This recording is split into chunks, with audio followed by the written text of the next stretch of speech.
Students, good morning. आज अपन जो राजस्थान का जो अपन भूगोल में जो अपन पढ़ रहे थे, जो फिजिकल स्ट्रक्चर्स के बारे में हम पढ़ेंगे, यानी कि राजस्थान का भौतिक भूगोल या राजस्थान के भौतिक विभाग,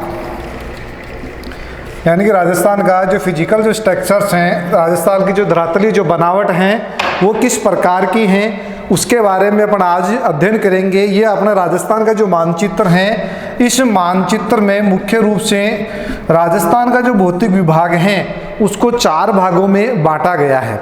ये 4 भागों में बांटने से पहले से अपन राजस्थान का थोड़ा अपन फिजिकल स्ट्रक्चर्स के बारे में, इसके भूभाग के बारे में अपन कुछ एक विस्तृत अपन एक छोटी सी जानकारी अपन लेना चाहेंगे कि राजस्थान का जो भूभाग है, पहली इसकी जो विशेषता है कि ये विश्व के प्राचीनतम भूखंडों में से एक है। सबसे बड़ी विशेषता भूखंडों में से एक है। वो कौन सा है?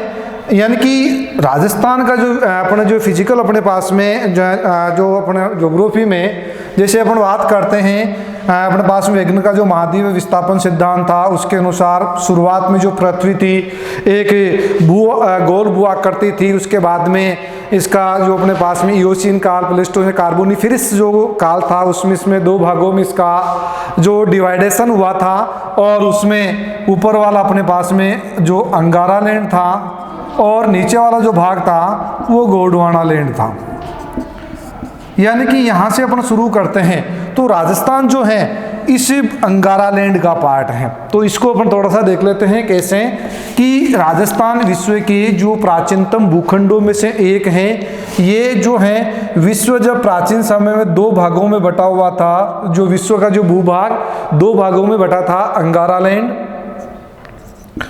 और दूसरा अपने पास में गोंडवाना लैंड।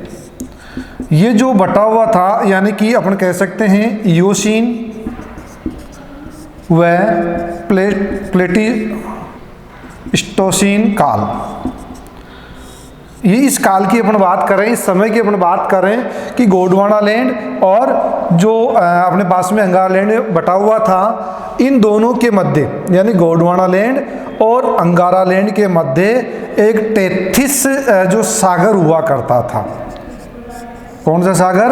टेथिस सागर हुआ करता था। यह बात अपने पास में यहाँ से अपन शुरू कर रहे हैं कि जो राजस्थान का जो भूभाग है उसकी शुरुआत अपन करें कि अंगारा लैंड और गोंडवाना लैंड के बीच में अपने पास में क्या है? टेथिस जो सागर है वो स्थित था, और इस टेथिस सागर के अवशेष के रूप में अपन को राजस्थान के 2 भाग अपन को प्राप्त हुए, और वो था अपना एक तो पश्चिमी मरुस्थलीय भाग, एक तो अपने पास में जो उत्तर पश्चिमी मरुस्थलीय भाग, उत्तर पश्चिमी मरुस्थलीय प्रदेश, और दूसरा अपने पास में पूर्वी मैदान। यानी कि एक अपने पास में ये पार्ट आ गया, ये अपने पास में क्या है? उत्तर पश्चिमी मरुस्थलीय प्रदेश, या अपन इसको कह सकते हैं मरु प्रदेश, पश्चिमी मरु प्रदेश, ये वाला पार्ट। दूसरा पूर्वी मैदान, यह है अपने पास में पूर्वी मैदान। ये 2 पार्ट आ गए। यानी अपन यहाँ कह सकते हैं कि जो जैसे यहाँ पर जीके का पर्सन अपना जो अपने राजस्थान के भूगोल में अपन पढ़ते हैं कि जो उत्तर पश्चिमी जो मरुस्थलीय प्रदेश हैं वो किसके अवशेष हैं? टेथिस सागर के अवशेष हैं। यानी अंगारा लैंड और गोंडवाना लैंड के मध्य टेथिस सागर हुआ करता था। उस टेथिस सागर के जो अपने दाब और संपीड़न के कारण या अपने विज्ञान के महाद्वीपीय विस्थापन सिद्धांत के अनुसार जब भूभाग उत्तर की तरफ खिसकने लगे, तो अवतलन और संपीड़न के कारण जो भी क्रिया हुई, पर्वतों का निर्माण प्रक्रिया, उसके अपन चर्चा फिजिकल ज्योग्राफी में होती है। यहाँ अपन ये देखना चाहते हैं कि जो टेथिस सागर था उसके अपने पास में 2 पार्ट आ गए, उत्तर पश्चिमी मरुस्थल हैं और पूर्वी मैदान है। यानी ये किसके अवशेष हैं? टेथिस सागर के। नंबर 2, दूसरा अपने पास में गोंडवाना लैंड। ये जो गोंडवाना लैंड अपने पास में ये वाला जो पार्ट है, इसकी अपन बात कर रहे हैं गोंडवाना लैंड। जो अब अपने पास में दो पार्ट आ गए, पश्चिमी मरुस्थल और पूर्वी मैदान। बीच में रह गया अपने पास में ये वाला जो पार्ट है, ये है अपने पास में अरावली पर्वतीय प्रदेश या अरावली प्रदेश, अरावली प्रदेश। और यह रह गया अपने पास में जो है ये जो अपने पास में जो है वो है अपने पास में जो है पूर्वी जो मैदान वाला जो भाग है ये है, इसको थोड़ा सा ध्यान रखना, पूर्वी मैदान। और ये है अपने पास में दक्षिणी पूर्वी पठारी प्रदेश। इसको ध्यान रखना, गलत हो गया था। अपने पास में जो तैतीस सागर के जो अवशेष हैं वो पूर्वी मैदान ये वाला भाग और उत्तर पश्चिम मरुस्थल ये वाला भाग, जबकि गोंडवाना जो लैंड है उसके जो दो भाग हैं उसमें एक तो आ गया अपने पास में अरावली प्रदेश, यानी कि जो अरावली प्रदेश है ये अपने पास में जो अरावली जो पर्वतमाला है, अरावली जो प्रदेश है, ये विश्व की सबसे प्राचीनतम पर्वतमालाओं में से इसको गिना जाता है। यानी जब अपने पास में कोई क्वेश्चन है कि विश्व की सबसे प्राचीनतम पर्वतमाला कौन सी है, तो वो आएगी अरावली पर्वतमाला। जबकि हिमालय जो पर्वतमाला है वो नवीन वलयत पर्वतमालाओं में उसको गिना जाता है। तो विश्व की सबसे प्राचीनतम पर्वतमाला अरावली पर्वतमाला, अरावली प्रदेश। और दूसरा अपने पास में दक्षिणी पूर्वी पठारी प्रदेश, ये वाला जो अपने जो दक्षिणी पूर्वी पठारी प्रदेश ये वाला है, ये पूर्वी मैदान है, ये अरावली पर्वतमाला प्रदेश है, ये अरावली प्रदेश है। और ये है अपने पास में उत्तर पश्चिमी मरुस्थल या पश्चिमी मरुस्थल जिसको जाना जाता है। तो ये अपने पास में, यानी इसको एक बार अपन रिवाइज कर लेते हैं कि विश्व के प्राचीनतम भूखंडों में से एक है राजस्थान का भूभाग। जो विश्व जब दो भागों में बटा हुआ था, भूखंड अंगारा लैंड और गोंडवाना लैंड, इन दोनों के मध्य 33 सागर हुआ करता था इयोसीन और प्लीस्टोसीन काल में। और 33 सागर भी इसी काल का है अपने पास में, इयोसीन और प्लीस्टोसीन काल का ही है। तो इस 33 सागर के दो अवशेष हैं, पश्चिमी उत्तर पश्चिमी मरुस्थलीय प्रदेश और पूर्वी मैदान। जबकि गोंडवाना लैंड के अपने पास में जो अवशेष हैं, गोंडवाना लैंड के जो अवशेष हैं वो है अपने पास में अरावली पर्वतीय प्रदेश और जो अपने पास में दक्षिणी पूर्वी पठारी प्रदेश। तो यहाँ से अपने पास में कई बार जब क्वेश्चन आता है कि अरावली पर्वतीय प्रदेश कौन से भूभाग के अवशेष हैं, गोंडवाना लैंड के। दक्षिणी पूर्वी पठारी प्रदेश कौन से भूभाग के अवशेष हैं, गोंडवाना लैंड के। जो अपने पास में पूर्वी मैदान है किसके हैं, 33 सागर के अवशेष हैं। जबकि उत्तर पश्चिमी जो मरुस्थलीय प्रदेश हैं, उत्तर पश्चिमी मरुस्थलीय प्रदेश हैं या पश्चिमी जो मरुस्थलीय प्रदेश हैं वो 33 सागर के अवशेष हैं। वर्तमान समय में जो जलवायु है और धरातल की जो संरचना के जो आधार पर राजस्थान के जो भूभाग को 4 भागों में बांटा गया है। कितने भागों में, 4 भागों में। पहला अपने पास में उत्तर पश्चिमी मरुस्थलीय प्रदेश, अरावली पर्वतीय प्रदेश और पूर्वी मैदानी प्रदेश और दक्षिणी पूर्वी पठारी प्रदेश। तो सबसे पहले अपन बात करते हैं उत्तर जो पश्चिमी मरुस्थलीय प्रदेश या अपन कहें पश्चिमी मरुस्थलीय प्रदेश। उत्तर पश्चिमी मरुस्थलीय प्रदेश जो अपने पास में ये है, इसकी अपन बात कर रहे हैं। उत्तर पश्चिमी जो मरुस्थलीय प्रदेश हैं इसको पश्चिमी मरु प्रदेश भी कहते हैं। सबसे पहले अपन बात करते हैं इसके विस्तार। ये जो है पश्चिमी जो मरुस्थल है, मरु प्रदेश हैं, ये 12 जिलों में फैला हुआ है। कितने जिलों में, 12 जिलों में। 12 जिलों में जैसे अपने पास में यहाँ ऊपर से गंगानगर,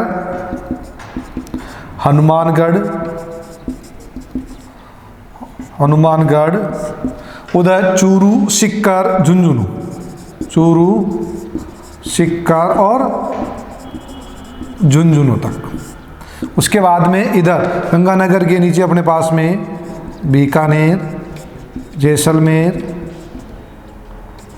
बाड़मेर और जालोर, यानी कहाँ तक चला गया, जालोर तक। उसके बाद में जोधपुर, नागौर और पाली का पश्चिमी भाग, पाली का पश्चिमी भाग। तो अपने पास में कितने हो गए, 1 2 12, यानी कि ये जो बड़ा पश्चिमी जो मरुस्थलीय प्रदेश हैं वो राजस्थान के कितने 12 जिलों में फैला हुआ है। और ये जो राजस्थान का कुल क्षेत्रफल की अगर बात करते हैं तो राजस्थान के लगभग 61%, 60.11% भूभाग पर ये फैला हुआ है। लगभग 2,09,000 वर्ग किलोमीटर में, 2,09,000 वर्ग किलोमीटर में ये जो है फैला हुआ है। इसकी जो अपने पास में उत्तर से यानी कि पश्चिम से उत्तर पूर्व, जो पश्चिम से जो अपन बात कर रहे हैं दक्षिण पूर्व, यानी इसकी लंबाई की अपन बात करते हैं, और लंबाई पश्चिम से दक्षिणी पूर्व तक 640 किलोमीटर है। यानी कि जो लंबाई अपन बात कर रहे हैं वो कितनी है, 640 किलोमीटर इसकी लंबाई है। चौड़ाई जो पूर्व से पश्चिम की अगर बात करते हैं, इसकी जो चौड़ाई है वो लगभग 300 किलोमीटर है पूर्व से पश्चिम तक। यानी कि ये जो अपने पास में ये जो चौड़ाई है वो कितनी आ गई, 300 किलोमीटर, और ये अपने पास में 640 किलोमीटर ये अपने पास में है। राजस्थान का जो सबसे बड़ा भूभाग है पश्चिमी मरुस्थलीय प्रदेश, पश्चिमी मरु प्रदेश। यहाँ पर इंडियन जो ग्रेट इंडियन डेजर्ट थार का मरुस्थल भी है, इसी पश्चिमी मरुस्थलीय प्रदेश में स्थित है। उसकी अगर बात करते हैं तो राजस्थान के 61%, 60.11% भूभाग पर फैला हुआ है। लगभग 2,09,000 वर्ग किलोमीटर क्षेत्र में राजस्थान का कुल क्षेत्रफल कितना था, 3,42,239 वर्ग किलोमीटर। उसका 2,09,000 वर्ग किलोमीटर पर अपने पास में कौन सा है, उत्तर पश्चिमी मरुस्थलीय प्रदेश या पश्चिमी मरु प्रदेश फैला हुआ है। और यहाँ अपन जनसंख्या की बात करते हैं, यानी कि इस पश्चिमी जो मरुस्थलीय प्रदेश में राजस्थान की कुल जनसंख्या की लगभग 40% जनसंख्या निवास करती है। यानी कि राजस्थान की कुल जनसंख्या की लगभग 40% जनसंख्या यहाँ पर निवास करती है। इसीलिए ये जो मरुस्थलीय प्रदेश है, थार का जो मरुस्थल है, राजस्थान का पश्चिमी मरु प्रदेश है, ये विश्व के सघनतम घने बसे मरुस्थलों में से एक हैं। विश्व के जितने भी मरुस्थल हैं उनमें सबसे सघन जो बसा हुआ है, जिसमें सबसे ज़्यादा जनसंख्या निवास करती हैं, वह है राजस्थान का थार का मरुस्थल, राजस्थान का पश्चिमी मरुस्थल, उत्तर पश्चिमी मरुस्थल और मरु प्रदेश के नाम से इसको जाना जाता है। उसके बाद में यहाँ अपन जो इस प्रदेश में जो वर्षा की मात्रा की अगर बात करते हैं, वर्षा यहाँ पर 20 सेंटीमीटर से 50 सेंटीमीटर यहाँ वार्षिक वर्षा का औसत रहता है। और न्यून वर्षा यानी कि कम वर्षा, और कम वर्षा होने के कारण, न्यून वर्षा होने के कारण इस प्रदेश को अपन क्या कहेंगे, शुष्क बालू का मैदान भी कहते हैं। इस प्रदेश को शुष्क बालू का मैदान। तो एक और अपने पास में आ गया कि शुष्क बालू का मैदान के नाम से राजस्थान का कौन सा भौतिक प्रदेश जाना जाता है, यानी शुष्क जो बालू का मैदान के नाम से कौन सा भौतिक प्रदेश जाना जाता है, उत्तर पश्चिमी मरुस्थलीय प्रदेश को शुष्क बालू का मैदान के नाम से उसको जाना जाता है। क्यों? क्योंकि वहाँ पर जो वर्षा की जो मात्रा है वो बहुत ही कम है, यानी कि न्यून वर्षा यहाँ पर होती है। और वार्षिक जो वर्षा का औसत है वो 20 सेंटीमीटर से 50 सेंटीमीटर के बीच में यहाँ पर वर्षा होती है। तापमान की अगर अपन बात करें कि यहाँ पर जो तापमान है वो कितना पाया जाता है, यानी कि तापमान जो है यहाँ पर तापमान है वो गर्मियों में गर्मियों का जो तापमान है वो यहाँ 49 डिग्री सेल्सियस यानी कि जो है 49 डिग्री सेल्सियस यहाँ पर अधिकतम तापमान होता रहता है। जबकि अपन सर्दियों की जो बात करते हैं, सर्दियों की जो बात अपन कर रहे हैं, उन सर्दियों की जो बात करते हैं, सर्दियों में जो तापमान -3 डिग्री सेल्सियस यहाँ का टेम्परेचर पाया जाता है। इस आधार पर अपन यहाँ के जो तापमान की बात करेंगे, तापमान 49 डिग्री सेल्सियस अधिकतम पाया जाता है। जबकि जो सर्दियों में यहाँ का जो न्यूनतम जो तापमान है, सबसे कम तापमान है, वो -3 डिग्री सेल्सियस यहाँ का तापमान रहता है। इसके साथ ही यहाँ की जो जलवायु की अपन बात करते हैं कि इस जो अपने पास में भौतिक प्रदेश में, पश्चिमी मरुस्थलीय प्रदेश में जलवायु कैसी पाई जाती है। यहाँ पर शुष्क जलवायु और अति जो विषम जलवायु यहाँ पर पाई जाती है। यानी कि जलवायु यहाँ पर एक निश्चित प्रकार की यहाँ पर नहीं पाई जाती है, शुष्क जलवायु यहाँ पर पाई जाती है। मिट्टी कैसी है, बालू या अपन कह सकते हैं रेतीली बुलई मिट्टी, रेतीली बुलई जो मिट्टी है वो इस अपने पास में पश्चिमी मरुस्थलीय प्रदेश में पाई जाती हैं। इसके बाद में ये जो अपन बात कर रहे हैं, ये जो क्षेत्र है, यहाँ से कौन सा हो गया, अरावली पर्वतीय प्रदेश अपने पास में शुरू हो गया। तो ये अपने पास में अरावली पर्वतमाला की लोकेशन है। तो ये जो प्रदेश है अरावली पर्वतमाला के कौन सी दिशा में रह गया, पश्चिमी दिशा में रह गया। और अरावली पर्वतमाला राजस्थान में जो वर्षा को नियंत्रित करने वाली मानी जाती है। इस वजह से ये जो क्षेत्र है, इस क्षेत्र को अपन अरावली पर्वतमाला में वर्षा के हिसाब से वृष्टि छाया क्षेत्र कहते हैं। वृष्टि छाया क्षेत्र के नाम से इसको जाना जाता है। व्हाट डू यू मीन वृष्टि छाया क्षेत्र? वृष्टि छाया क्षेत्र क्या होता है? ऐसा क्षेत्र जहाँ पर जो मानसून की जो वर्षा होती है उससे वर्षा नहीं हो पाती है, या पर्वत का या किसी पठार का ऐसा भाग जो अपने मानसूनी बारिश से जो है छिपा हुआ रह जाता है। जैसे ये अपने पास इधर मानसून की बारिश हो रही है, इधर नहीं हो रही है, तो ये भाग कौन सा हो जाएगा, वृष्टि छाया क्षेत्र वो कहलाता है। तो ये अपने पास में वृष्टि छाया क्षेत्र होने के कारण यहाँ पर इस क्षेत्र में बहुत कम वर्षा हो पाती है। और कितनी अपने पास में जो वर्षा की जो मात्रा आ रही थी वो कितनी है, 20 से 50 सेंटीमीटर वार्षिक वर्षा ही यहाँ पर हो पाती है। एक और इसकी विशेषता की अपन बात कर लेते हैं। ये जो अपना मरुस्थलीय प्रदेश है, जो अपना पश्चिमी जो मरुस्थलीय प्रदेश हैं, ये जो इसको अपन थार का मरुस्थल, जैसे कई बार मैप में भी पूछा जाता है थार का मरुस्थल, तो ये अपना पास में अभी थार का मरुस्थल कौन सा, ग्रेट जो इंडियन डेजर्ट है वो उसकी बात अपन करते हैं। तो ये अपने पास में एक जो है मरुस्थल, ये अपने पास में ग्रेट पोलियो आर्कटिक मरुस्थल का भाग है। आर्कटिक जो अफ्रीका में जो मरुस्थल है उसका भाग है। यानी कि जो अपने पास में ये जो उत्तर पश्चिम मरुस्थलीय प्रदेश है वो कौन से मरुस्थल का, ग्रेट पोलियो आर्कटिक जो मरुस्थल है कहाँ पर है, अफ्रीका में है, उसका पार्ट ये है जिसको अपन कहेंगे थार का मरुस्थल, ग्रेट इंडियन डेजर्ट के नाम से इसको अपन जाना जाता है। वो ये अपने पास में मरुस्थलीय भाग है। इसकी जो अपन बात करें कि इसका जो ढाल है वो उत्तर पूर्व से दक्षिण पश्चिम की ओर है। यानी कि ऐसा इसका क्या पाया जाता है, ढाल इसका पाया जाता है, उत्तर पूर्व से दक्षिण पश्चिम की ओर इसका ढाल पाया जाता है। जिससे इसमें इधर जो बहने वाली जो नदियां हैं वो अब नीचे अपने गुजरात के पास में कच्छ की खाड़ी में अपना जल उड़ेलने का काम करती हैं। तो इसका ढाल किस तरफ हो गया अपने पास में, उत्तर पूर्व से दक्षिण पश्चिम की ओर,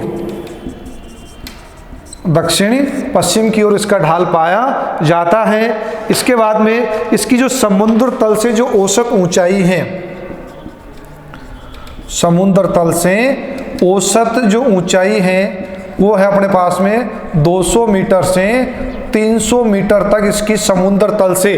अब अपने पास में समुद्र तल क्या होता है, जैसे ये अपने पास में कोई समुद्र है, यहाँ इस समुद्र में जो ये जल की जो सतह है, वो कहलाता है अपन धरातलीय भाग का, जो अपन नापते हैं। ये जो 200 से 300 मीटर जो औसत ऊंचाई आ रही है, ये इस जल की सतह से आ रही है। ये अपना समुद्र है और इसकी ये जल की जो सतह है, इससे कितना ऊपर उठा हुआ है, 200 से 300 मीटर ऊपर ये अपना पश्चिमी जो मरुस्थलीय प्रदेश जो उठा हुआ है। तो अपने पास में समुद्र तल से औसत ऊंचाई कितनी आ गई, 200 से 300 मीटर इस भूभाग की समुद्र तल से औसत ऊंचाई है। और इस जो प्रदेश को, ये जो अपने पास में जो रेखा है, ये इसको अपन कह सकते हैं कि ये 50 सेंटीमीटर, ये अपने पास में एक नोट करने वाली बात है, 50 सेंटीमीटर समवर्षा रेखा, 50 सेंटीमीटर समवर्षा रेखा इस भूभाग को अन्य भूभागों से अलग करने का काम करती है। कि जो 50 सेंटीमीटर समवर्षा रेखा उत्तर पश्चिमी मरुस्थलीय भाग को अरावली पर्वतीय प्रदेश, पूर्वी मैदान और दक्षिणी पूर्वी पठारी प्रदेश से अलग करने का काम करती है। यानी इसकी जो सीमा, जो उत्तर पश्चिम मरुस्थल की सीमा बनाने का काम है, वो कौन करती है, 50 सेंटीमीटर समवर्षा रेखा के द्वारा किया जाता है। इसके बाद में यहाँ पर इस प्रदेश की जो सबसे बड़ी विशेषता है, वो है इस प्रदेश में बालू का स्तूप पाए जाते हैं। बालू का स्तूप यानी कि रेत के टीले। बालू का स्तूप का मतलब इस प्रदेश में रेत के टीले, जब अपन इसका विस्तार से और पढ़ेंगे, भी विशेषता इसकी चल रही हैं। तो बालू का स्तूप इस प्रदेश की सबसे बड़ी विशेषताएं पाई जाती हैं। इस प्रदेश में अब खनिज संसाधनों की अगर बात करते हैं तो यहाँ पर जो कोयला, लिग्नाइट कोयला पाया जाता है, खनिज तेल यहाँ पर पाया जाता है, प्राकृतिक गैस यहाँ इस अपने जो प्रदेश में भौतिक विभाग में पाया जाता है। यानी कि अपने पास में जो खनिज कोयला यानी कि लिग्नाइट कोयला यहाँ पाया जाता है, खनिज तेल इस भूभाग में पाए जाते हैं, इस प्रदेश में पाए जाते हैं। प्राकृतिक गैस, जैसलमेर में गोटारू गैस जो नामक स्थान है, वहाँ पर हीलियम गैस के भंडार हैं। इसके अलावा अपने यहाँ पर जो है लाइमस्टोन, चूना पत्थर यानी नामक खनिज भी यहाँ पर प्रचुर मात्रा में पाया जाता है। यानी कि यहाँ पर ये खनिज पाए जाते हैं। इसके अलावा इस अपने पास में जो अपने पास में जो प्रदेश हैं, भौतिक विभाग है, इसमें नमक के भंडार पचपदरा है, लूणकृष्ण है, डीडवाना है। ये यहाँ पर नमक की झीलें भी इसी अपने पास में भूभाग में पाई जाती हैं। इस जो भूभाग को, ये अपने पास में जो ये भौतिक विभाग है, इस भौतिक विभाग को जो अपने पास में 25 सेंटीमीटर समवर्षा रेखा, देखो पहले अपने पास में कौन सी आई थी, पहले अपने पास में थी 50 सेंटीमीटर समवर्षा रेखा, समवर्षा रेखा यानी कि 50 सेंटीमीटर समवर्षा रेखा उत्तर पश्चिमी मरुस्थल को, उत्तर पश्चिमी जो मरुस्थल जो है, इस मरुस्थल को इन अन्य 3 विभागों से, 3 भौतिक विभागों से अलग करने का काम करती है। यानी कि जबकि अब अपने पास में आ रही है 50 सेंटीमीटर समवर्षा रेखा, 50 सेंटीमीटर समवर्षा रेखा जो है, समवर्षा जो रेखा है, ये इस उत्तर पश्चिमी जो मरुस्थलीय जो भाग हैं, उत्तर जो पश्चिमी जो मरुस्थलीय भाग हैं, इसको 2 भागों में बांटने का काम करती है। यानी अपने पास में इसका डिवाइडेशन हो रहा है, इस पश्चिमी जो मरुस्थल का जो है डिवाइडेशन हो रहा है, इसको 2 भागों में बांटा जा रहा है। और इस उत्तर पश्चिमी मरुस्थल या पश्चिमी जो मरु प्रदेश को 2 भागों में बांटने का जो काम कर रही है, वो कौन कर रही है, 25 सेंटीमीटर समवर्षा के जो रेखा है, समवर्षा जो रेखा है, वो इसको 2 भागों में बांटने का काम करती है। ये जो अपने पास में 2 भागों में बांट रही है, वो अपने पास में 2 भाग कौन कौन से आगे, पहला भाग अपने पास में है, वो है वो अपने पास में कि जो पश्चिमी विशाल मरुस्थलीय यानी कि पश्चिमी विशाल मरुस्थल, रेतीला शुष्क मैदान या महान मरुभूमि, पश्चिमी मरुस्थलीय प्रदेश, यह इसको अपन कह सकते हैं शुष्क रेतीला मैदान, या अपन कह सकते हैं महान मरुभूमि great Indian desert. Great Indian desert वाला जो पार्ट है वो है अपने पास में महान मरुभूमि, और दूसरा घग्गर का मैदान वाला जो क्षेत्र है। दो इसके पार्ट होते हैं। इस पार्ट में ये जो इसको अलग करने वाली रेखा कौन सी थी अपने पास में, 25 सेंटीमीटर समवर्षा रेखा के द्वारा जो अपने पास में पश्चिम मरुस्थल को दो भागों में बांटा गया है। इसकी सबसे पहली विशेषता यहाँ जो वर्षा का जो वार्षिक औसत है वो 20 सेंटीमीटर से भी कम है। यानी कि इस अपने ग्रेट इंडियन डेजर्ट की अपन बात कर रहे हैं, थार का जो मरुस्थल की अपन बात करते हैं, ये पश्चिमी जो भाग में जो गंगानगर, जैसलमेर, बीकानेर और बाड़मेर में है। यानी कौन कौन से जिलों में, श्री गंगानगर, उसके बाद में बीकानेर, और बीकानेर के बाद में जैसलमेर, और जैसलमेर के बाद में बाड़मेर। इन चार जिलों में ग्रेट इंडियन डेजर्ट है, महान मरुभूमि है, पश्चिमी रेतीला शुष्क मरुस्थल यहाँ पर पाया जाता है।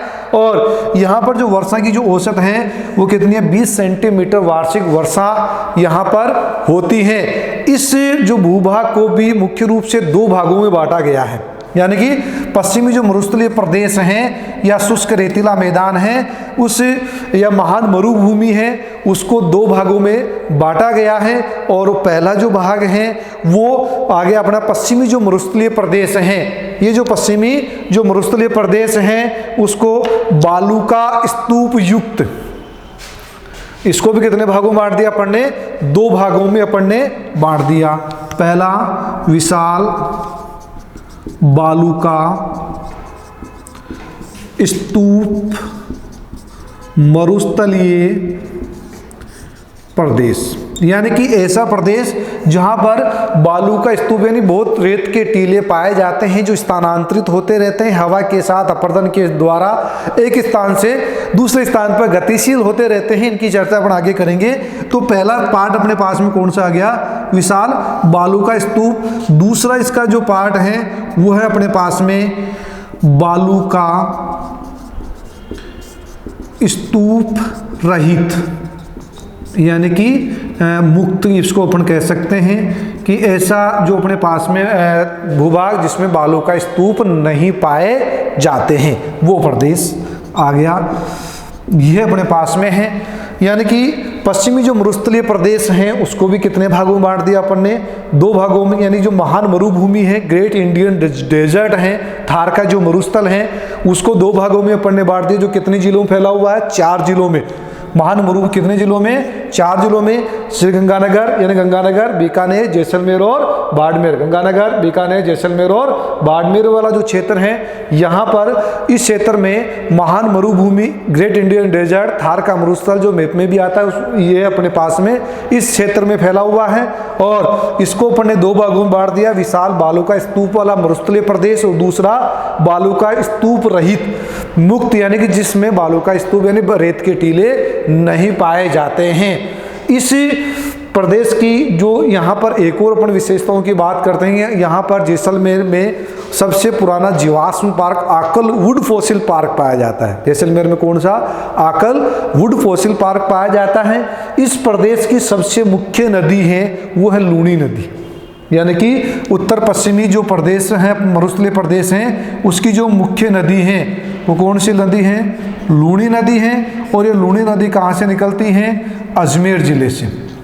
कौन जिले से, अजमेर जिले की जो नाग पहाड़ियाँ हैं वहाँ से निकलती हैं और उत्तर पूर्व से दक्षिण पश्चिम की ओर बहती हुई कच्छ की खाड़ी में अपना जल उड़ेलने का काम करती हैं। तो ये है अपने पास में इसकी मुख्य नदी कौन सी हो गई, लूणी नदी है। और लूणी नदी का जो पानी होता है वो शुरुआत में जब उद्गम होता है अजमेर की जो नाग पहाड़ियाँ हैं वहाँ पर इसका खारा नहीं होता है। बाड़मेर में बालोतरा नामक स्थान है, बाड़मेर में कौन सा स्थान, बालोतरा नामक स्थान के बाद में ये जो है महेश नदी का पानी क्या हो जाता है, खारा हो जाता है। तो कई बार यहाँ से भी क्वेश्चन पुट होता है कि लूणी नदी का पानी जो खारा है कहाँ पर होता है, बाड़मेर के बालोतरा नामक स्थान के बाद में इसका जो पानी क्या हो जाता है, खारा हो जाता है। तो ये थी अपने इस उत्तर पश्चिमी मरुस्थलीय प्रदेश की विशेषताएं थी। और इसके बाद में अपन जो है इसकी जो दो पार्ट हो गए, विशाल बालू का स्तूप की मरुस्थलीय प्रदेश हो गए, और दूसरा इसका जो भाग है बालू का स्तूप मुक्त रहित प्रदेश हैं, उनके बारे में अपन जो